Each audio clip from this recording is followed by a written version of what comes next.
Welcome back to another review of Witch from Mercury Season 2. I love how the episode went, but I'm getting more uneasy the closer we get to the end. The episode begins with the Assembly League attempting to destroy Quite Zero once more, but they ended up retreating after finding out that it's basically untouchable. It does have a massive weakness. There's a cooldown on the machine, so it can't be on the whole entire time. Guel visits Myorine, who has turned into a messy snail due to all the things that she's gone through, which is understandable. I do love how the intro have subtle changes throughout the season. First, it was Eri finally being revealed as the spirit child, and now instead of the mountains, it's Ariel in Quite Zero. It's just some great fine detailing. Everyone is getting ready for the massive showdown that's about to happen, so Chuchu asks Cecilia if she could borrow the demi-barding she lent them one more time. She said yes, but it's gonna cost them beyond their budget. She also offers Roji, who's curious about Quite Zero.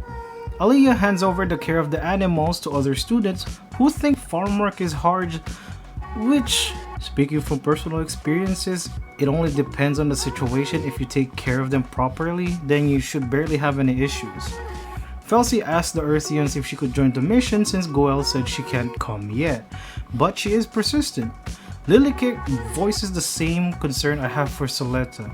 And finally, Ellen tells Soleta the purpose of an enhanced person and what happened to the Ellen she knew. Right before leaving to test Caliban, Soleta tells Ellen that there's one more thing she wants to do, and that's to talk heart to heart with Myorine. Guel challenges Soleta to one final duel for Myorine's hand in marriage via fencing. Some people pointed out that this scene is an homage to Char vs Amuro's fencing fight, and after watching it myself, I agree.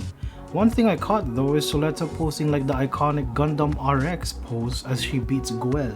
To me, I feel like Guel realized that while he can't do anything for Myorine, Soleta can pep talk Myorine back into shape, and he wouldn't be wrong. After becoming the holder again, Soleta went straight to Myorine and we got one of the best interactions between the pair, so I'm fine if there's no rescue mission, honestly. I couldn't contain the amount of hype and excitement I had for these two to finally meet again, but the wait was worth it.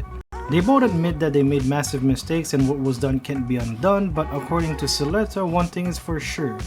Meeting Myorine was not a mistake, and she was the only reason how she could keep going. Myorine asked Soleta if she could come with her to Earth one day since she can't do it on her own, and while Soleta didn't say yes, it wasn't a no. Myorine opens the door and reunites with her Tanuki. I love the change in dynamic they have. With Season 1, Myorine was the one helping Soleta out, and now Season 2, Soleta is the one pulling Myorine out of her shell. It's just adorable. Deling is finally awake and Myorine told him that she won't be running away from the group or the curse. We find out that Quite Zero is only 60% operational, so Prospera heads to Planqueta to retrieve the component she needs to fully activate it. Alas, it's gone missing, so she'll be paying Deling a visit. Everyone plans out ideas on how to stop Quite Zero, but with not much choices, they have to stick to what they have, shutting down Quite Zero with kill codes, while Soleta distracts Ariel and the gun nodes. Guel showed some concerns for Soleta, but with how confident the couple are, he couldn't object to anything. Evacuation begins, the demi-barding is prepared. They managed to salvage what seems to be a non-kinetic pod, which, if you don't remember, was an equipment that uses antidote. Myorine learns about the tomatoes having genetic coding in them. The code basically says, "I will always be attached to you, Myorine," courtesy of her mom. Which is weird, I didn't know you can actually do that. The final preparation is Soleta testing out Caliban and reaching permit score 5 so she can't be affected by the override. What makes this process difficult is while Soleta has a strong resistance to the feedback of Datastorm, Caliban has no filter for it, meaning possibly anything above 5 can kill her. Soleta successfully reaches permit score 5 that gives Myorine a sense of relief. The time has come and Quite Zero has arrived. Guel is piloting his Delanza again, and it's such a great sight to see. I am surprised that LN5 decided not to pilot Farract. I mean, he doesn't have to use permit score and just stay outside the storm, but I guess that's just how much he hates being in the Gundam. Inside the storm, they detect something enter its boundaries, and that's right, motherfuckers, it's the Tanuki, making her entrance as an homage to Full Armor Unicorn. Quiet Zero releases what seems to be gun bits along with gun nodes, but Soleta shows just how much more reliant she is of Ariel. Please, I'm begging you, hear the sarcasm of that statement.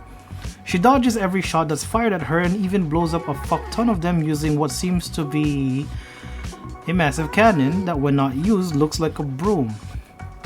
Get it? Cause she's a witch and witches rides broom. I gotta say though, I love unorthodox weapons, hence why I love both my real grade new and Sazabi. Cause while I unfortunately don't have the effect parts for them, their funnels are what makes them shine for me. Same with Ariel and her bits. It's not just a shield, it's also a swarm of get fucked laser shooting drones.